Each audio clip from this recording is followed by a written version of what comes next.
ఎందుకు అబద్ధం చెప్తున్నా? నువ్వు పాకెట్లో వేసుకోవడం నేను చూశాను. నువ్వు వాళ్ళు చూడాలని నేను అక్కడ వేశాను.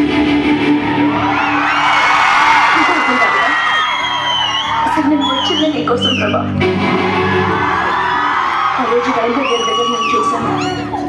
చిన్నప్పుడు నన్ను చూడగానే నీలో ఎంత సంతోషం కనిపించేదో అంత సంతోషం ఆ క్షణం నీ కళ్ళలో చూశాను. నీ మనసులో నేను తప్ప ఎవరూ లేరని అర్థమైంది. కానీ నువ్వు నన్ను ఎంత ప్రేమిస్తున్నావో తెలుసుకోవాలనిపించింది. అందుకే ఇన్నాళ్ళు నీతో ఇష్టం లేనట్టు బిహేవ్ చేశాను. నువ్వు నా కోసం చేసిన ప్రతి పని నీపైన ప్రేమను రెట్టింపు చేసింది. ఏ అమ్మాయికి లేని అదృష్టం నేను నిన్ను ప్రేమిస్తూ నువ్వు నన్ను ప్రేమిస్తూ నీతో ఇంకా ప్రేమించేలా చేసుకోవడం.